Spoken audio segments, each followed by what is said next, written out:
Bonjour à tous, bonsoir à tous, j'espère que vous allez bien. Aujourd'hui, on va plonger au cœur d'un réacteur nucléaire pour comprendre comment est-ce qu'il produit de l'énergie et si c'est vraiment dangereux. Avant de commencer, j'aimerais vous présenter c'est quoi la réaction nucléaire et c'est quoi le nucléaire en général.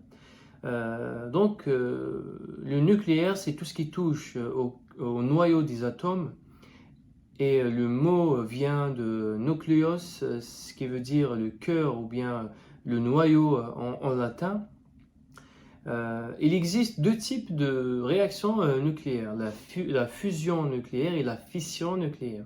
La fusion, c'est tout simplement les réactions qui se passent dans le Soleil, et la fission, c'est celle utilisée dans les centrales nucléaires. Donc nous, aujourd'hui, on va s'intéresser à la fission nucléaire puisqu'on va parler des réacteurs nucléaires. C'est quoi cette réaction? C'est un gros noyau comme celui de l'uranium 235, c'est ça, qui va être percuté par un neutron qui le casse en deux fragments. Cela génère ou bien produit de l'énergie sous une forme de chaleur et des noyaux. Et ces noyaux produits vont aussi par la suite percuter d'autres noyaux d'uranium 235 et donc on aura une réaction en chaîne.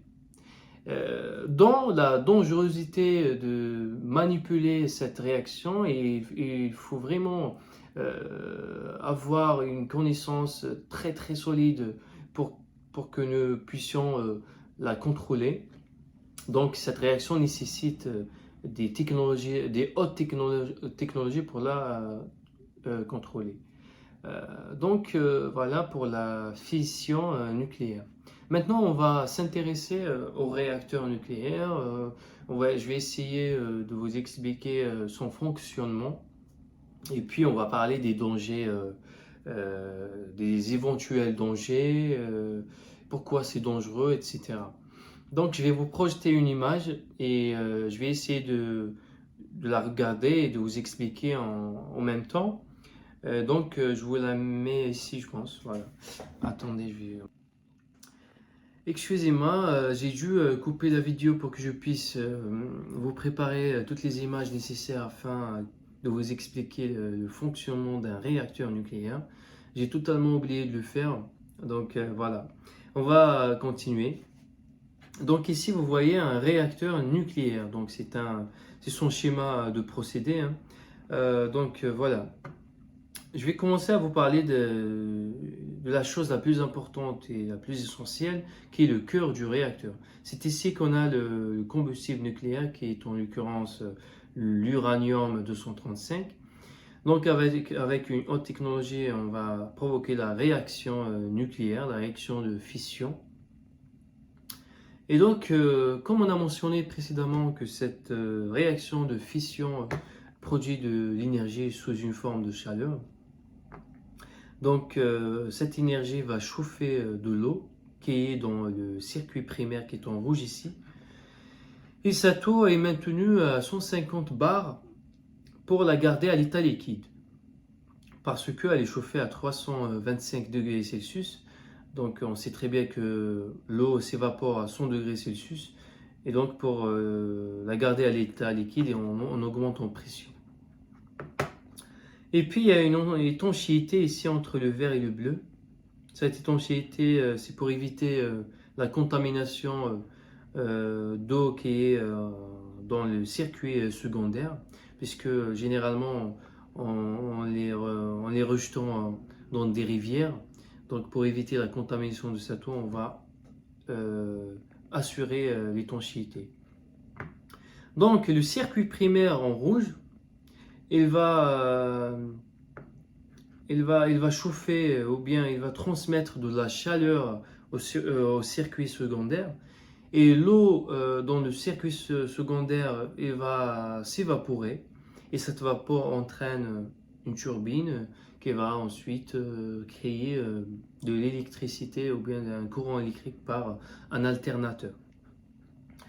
Et donc cette vapeur, quand elle fait ce travail, va être condensée par un condenseur et elle va être recyclée encore une fois dans les générateurs de vapeur. Donc c'est un circuit qui se répète, hein, jusqu'à ce qu'on arrête la réaction. Et donc pour arrêter la réaction, ici vous voyez le mécanisme de commande de grappe. Donc cette commande de grappe permet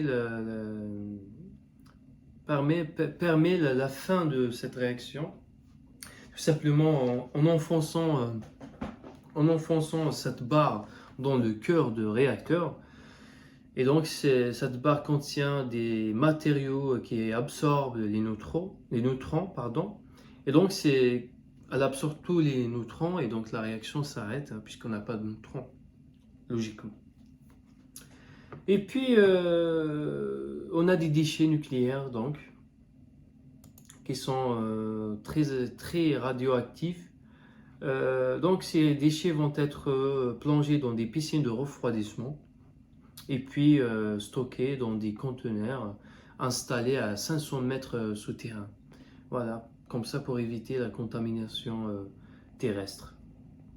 Et donc on attend des centaines, des milliers d'années pour la dégradation de ces déchets.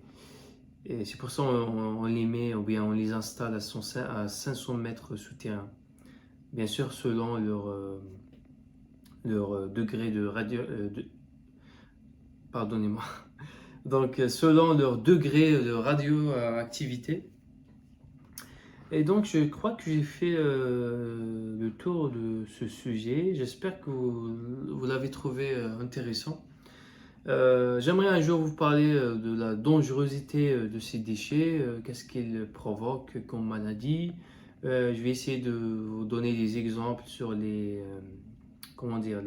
catastrophes nucléaires, comme celle de Tchernobyl en Ukraine en 1986 et Fukushima au Japon en 2011. Bon, c'est une explosion d'un réacteur nucléaire qui a provoqué beaucoup de dégâts. Je vais essayer de parler de tout ça, j'espère que ça va vous intéresser. Et puis, je pense prochainement, je vais aborder des sujets de société. J'ai eu une réflexion que j'ai faite, je vais essayer de la partager avec vous. Donc, on va sortir un peu de cet aspect scientifique. Je sais pas, peut-être je vais la faire en kabyle, puisqu'elle est destinée vraiment à la société kabyle, et je peux parler en kabyle puisque c'est un sujet de société, c'est pas un sujet scientifique, hein. Donc les termes scientifiques, je les ai pas, j'ai pas besoin des termes scientifiques pour parler de ce sujet. Donc voilà, et il y aura beaucoup de sujets que je vais aborder dans les jours qui viennent, et ce sera des sujets très très intéressants. Et des fois, je vais vous présenter des articles scientifiques. Voilà, je prends un article comme ça et je vais essayer de le lire avec vous en vous expliquant les avancées technologiques dans le monde, des nouvelles tendances, etc. Donc voilà, on arrive à la fin de cette vidéo et j'espère que vous avez compris quelque chose. Je vous ai apporté quelque chose de plus.